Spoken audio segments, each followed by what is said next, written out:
What up, y'all? It's your boy, Mr. Downtown Ray Melo. You're listening to the Entertainment Report on iHeartRadio, live from Dubai for Tuesday, August 27th, 2019, delivering some major stories and trends going on in the world of entertainment and beyond. You can follow the show on Facebook, Twitter, or Instagram. Facebook.com/The Entertainment Report with Ray Melo. That's RAYMELO. On Twitter at The Enter Report, or on Instagram at The Entertainment Report. You can listen to the show anytime you want on iHeartRadio. Just go to iHeart.com or your iHeart phone app, search for The Entertainment Report, and it'll take you to the page.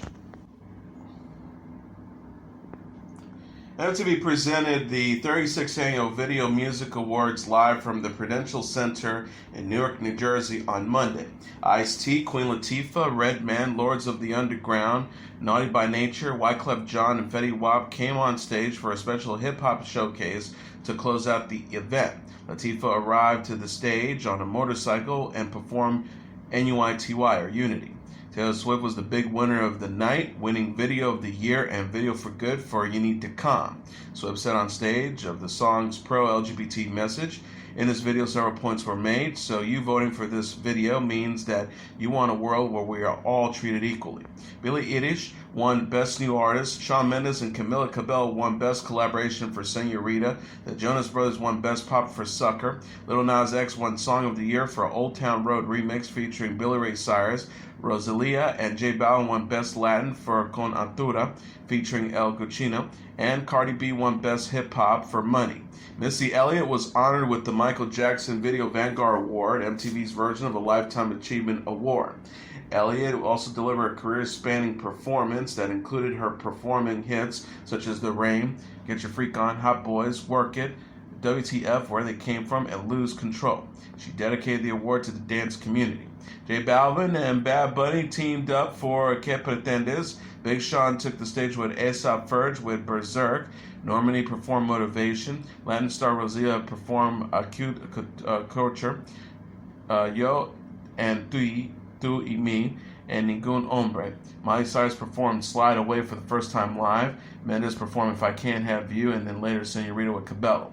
Lil Nas X went Futuristic for his performance of Panini and poked fun at the success of Old Town Road. The Jonas Brothers performed Sucker and Only Human at the Stony Pony in New Jersey, and Lizzo performed Truth Hurts and Good as Hell. Comedian Sebastian Maniscalco served as the host, and Taylor Swift kicked things off with a performance of You Need to Calm Down in front of a giant rainbow, followed by Lover.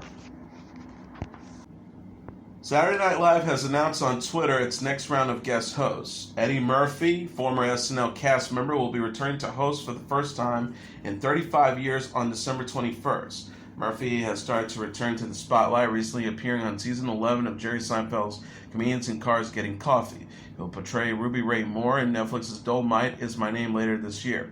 Kristen Stewart will be hosting SNL on November 2nd. The date coincides with Stewart's newest film, The New Charlie's Angels, which arrives in theaters on November 15th. SNL also announced that Woody Harrelson will be hosting on September 28th with musical guest Billie Eilish.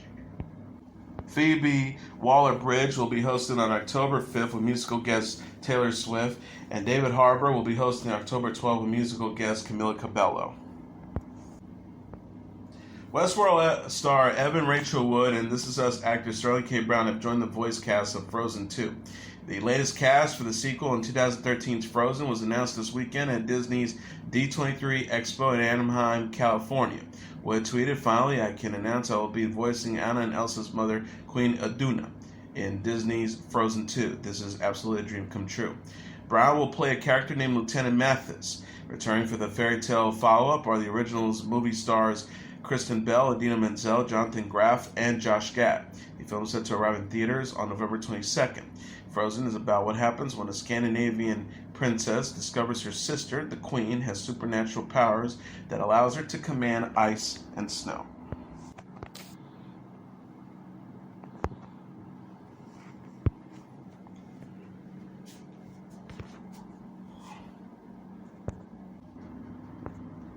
Disney released a trailer Monday for the next entry in the Star Wars saga, The Rise of Skywalker.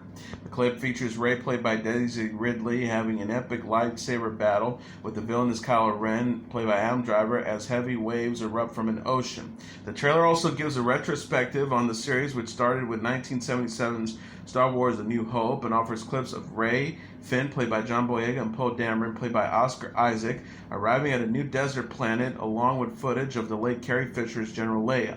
Rey, at the end of the teaser, has seemingly gone over to the dark side as she readies a red double-sided lightsaber while wearing black clothing.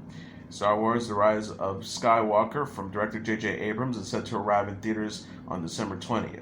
Mark Hamill plays Luke Skywalker, Billy D. Williams plays Lando Calrissian, Ian McDiarmid who plays Palpatine, Juno Suotamo who plays Chewbacca, Anthony Daniels who plays C-3PO, Emily Gleason plays General Hux, Kerry Russell plays Zora Bliss, Lupita Nyong'o plays Maz Kanata, and Kelly Marie Tran who plays Rose Tico also star. Disney recently announced that a new Star Wars television series featuring Ewan McGregor reprising his role as Obi-Wan Kenobi will be coming to the streaming platform Disney+. Martin Scorsese is set to receive the 14th annual Kirk Douglas Award for Excellence in Film at the Santa Barbara International Film Festival. The filmmaker will be presented with the award on November 14th during a black tie fundraising event that benefits the Santa Barbara International Film Festival's free educational programs. The 35th annual festival will take place between January 15th to 25th.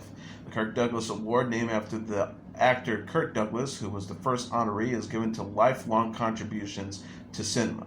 Judi Dench, Warren Beatty, Jane Fonda, Jessica Lange, Forrest Whitaker, Robert De Niro, Michael Douglas, Harrison Ford, Quentin Tarantino, Ed Harris, John Travolta, most recently Hugh Jackman in 2018 have received the award. Douglas said in a statement, Martin Scorsese is a brilliant filmmaker. He has made countless unforgettable films and is a true cinematic treasure. I'm honored and grateful that he will be receiving the 14th annual Kirk Douglas Award. Scorsese is set to release his next film, The Irishman, in theaters and on Netflix this fall. Robert De Niro, Al Pacino, and Joe Pesci star in the true crime drama. Nathan Fillion and Steve Agee have signed on to star in Warner Bros. And DC Comics' The Suicide Squad from director James Gunn. Fillion's role in the film is being kept under wraps. The actor who currently stars on ABC's The Rookie has appeared in other Gunn projects such as Slither and Super. Agee will be providing the voice of King Shark, a humanoid villainous shark who has been a featured member of the Suicide Squad in the pages of DC Comics. The Suicide Squad is set to hit theaters on August 6, 2021, with production set to start in September. Gunn, best known for helming Marvel's Guardians of the Galaxy series, penned the script. Margot Robbie stars as Harley Quinn, Viola Davis as Amanda Waller, Jai Courtney as Captain Boomerang, Joe Kinnaman as Rick Flag, and series newcomers Idris Elba, David Dastmalchian, Fuller Berg, and John Cena are also joining the film. The original Suicide Squad from director David Ayer was released in August 2016 and grossed $746.8 million worldwide. Disney announced this weekend that its animated movie Raya and the Last Dragon is slated to open in theaters on November 2020. Cassandra Steele will play Raya, and Awkwafina will lend her voice to Sisu, the titular beast. They were announced, and the announcement was made at Disney's D23 Expo in Anaheim, California on Saturday. Steele is known for her work in Degrassi, The Next Generation, and Awkwafina has appeared in Crazy Rich Asians and Ocean's 8. Sandra Oh will narrate a new documentary about chimpanzee expert Jane Goodall. Deadline confirmed Oh will present the CBC film She Walks with Apes featuring Goodall. She Walks with Apes is directed by Mark Starowicz and Caitlin Starowicz. The 2-hour documentary will air this year as part of CBC's The Nature of Things series and also screen in theaters. The new film focuses on Goodall, Diane Fossey, and Bruti Giddekas, known as the Trimates. The documentary features rare images of Diane Fossey, who was murdered in 1985 while working with mountain gorillas in Rwanda. Galecki has lived among orangutans in Borneo for 50 years. The O said, the lives of these 3 female scientists who made up the Trimates are filled with courage and determination and life and love. They have inspired future generations, and their work continues to underline the urgency of saving the great apes and their forest environment. I grew up watching CBC's The Nature of Things, and I'm happy to be a part of the great Canadian doc tradition. The Hollywood Reporter says She Walks with Apes will also highlight the next generation of female primatologists by examining the works of Julia Badescu, Ruth Linsky, and Nadia Yakunevsky. Goodall and her work has been the subject of several films, including the National Geographic documentary Jane. Fosse's life was the subject of the 1988 movie Gorillas in the Mist, starring Sigourney Weaver. Oh is known for playing Christina Yang on the ABC series Grey's Anatomy. She presently stars as Eve Palastari in the BBC America series Killing Eve, which was renewed for a third season in April. Viola Davis is set to portray former First Lady Michelle Obama in a new series in development at Showtime titled First Ladies. The series, written and executive produced by author Aaron Cooley, will follow the political and personal lives of First Ladies throughout the history of the United States. The first season will feature Eleanor Roosevelt and Betty Ford alongside Obama. Showtime has given the one-hour drama a three-scripted commitment. Lionsgate TV is co-producing the project. Davis is also executive producing alongside her partner at Juvie Productions, Julius Tenneman, Kathy Schulman, Jeff Gaspin, and Brad Kaplan. Obama started her production company, Higher Ground, with her husband, former President Barack Obama, after leaving the White House. The Obamas have signed a multi-year deal with Netflix and have announced a slate of projects, including the recently released documentary American Factory. Davis will be seen in the sixth and final season of ABC's How to Get Away with Murder, which will return on September 26.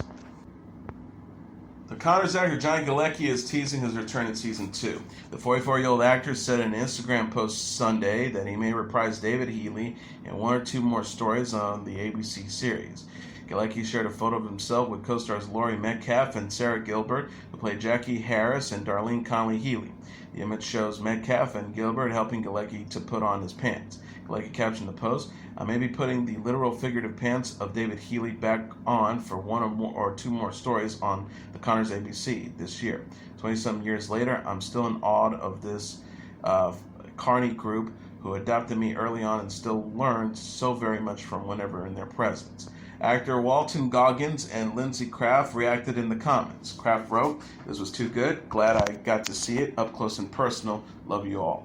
The Connors is a spinoff of Roseanne, which initially had a 9-season run on ABC from 1987 to 1997.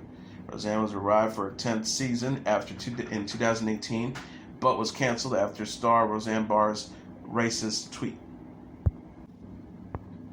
Fashion designer Isabel Toledo died Monday of complications relating to breast cancer in New York, her husband Ruben Toledo said. She was 59. The Cuban-American designer drew praise throughout her career for her designs, which she describes as romantic mathematics. She's perhaps best known as the creator of the dress First Lady Michelle Obama wore to the 2009 inauguration of President Barack Obama. Born Maria Isabel Escudero on April 9, 1960 in Camajuna, Cuba, Toledo immigrated to West New York, New Jersey in 1968. She began sewing at the age of 8 and later went on to pursue a career as a designer, attending the Fashion Institute of Technology and later the Parsons School of Design. Prior to graduating, she became an intern for Diane Verlin at the Costume Institute of the Metropolitan Museum of Art. She introduced her first line in 1984, the same year she married Ruben Toledo. The pair met in New Jersey as children. In 1989 interview, Toledo described her work as not very classically sexy. She says there's certain security in being able to wear a shape that hangs so far away from the body. And yet, when a woman walks into a place in my clothes, she's going to definitely be noticed, which means she has to be secured because she takes up a lot of room. Toledo received a National Design Award from the Cooper Hollywood Smithsonian Design Museum in 2005 and was nominated for a Tony for the costumes in the musical After Midnight in 2014, serving as a creative director at Anne Klein from 2006 to 2007. In 2009, the same year, she designed the dress for Obama. The Museum of the Fashion Institute of Technology showcased 70 of Toledo's designs, and she published her autobiography, Roots of Style, weaving together life, love, and fashion in 2012. Toledo most recently produced collections for Target, Payless, and Lake Bryant. Toledo was 59. Good Morning America host Lara Spencer is deeply sorry for her remarks about Prince George's interest in ballet. Spencer apologized and met with male dancers during Monday's episode after mocking George's ballet lessons on the ABC Morning News show last week. Good Morning America aired a segment Friday that mentioned George's interest in ballet. Spencer scoffed, saying, "We'll see how long that lasts," a comment she called insensitive in her apology. Spencer said Monday, "I screwed up. The comments I made about dance was insensitive. It was stupid, and I'm deeply sorry. I've spoken with several members of the dance community over the past few days. I have listened. I have learned about the bravery it takes for a young boy to pursue a career in dance." Spencer sat down with professional dancers Robbie Fairchild, Travis Will, and Fabrice Camels to hear their stories and personally apologize. Spencer told the dancers, "For me, the lesson is that words hurt, and it was not my intention, but it was insensitive, and I thank you all for giving me the opportunity to apologize personally to you, and for you guys coming in here to talk to me and to educate me, and again, I'm really sorry." Spencer previously apologized in an Instagram post Saturday. She wrote, "My sincere apologies for an insensitive comment I made in Pop News yesterday. From ballet to anything one wants to explore in life, I say go for it. I fully believe we should all be free to pursue our passions. Go climb your mountain and love every minute of it." Prince George is the eldest child of Prince William and Kate Middleton. The royal couple are also parents to Princess Charlotte, 4 months, and Prince Louis, 16 months. And that is your entertainment report for Tuesday, August 27th, 2019. I'm your host, Mr. Downtown Melo. I'll be back tomorrow to deliver some major stories and trends going on in the world of entertainment and beyond. You can follow the show on Facebook, Twitter, or Instagram. Facebook.com/The Entertainment Report with Ray Melo. That's RAYMELO. On Twitter at The Enter Report, or on Instagram at The Entertainment Report. You can listen to this episode or any previous episodes of The Entertainment Report anytime you want on iHeartRadio. Just go to iHeart.com or your iHeart phone app, search for The Entertainment Report, and it'll take you to the page. Good night, and God bless you all.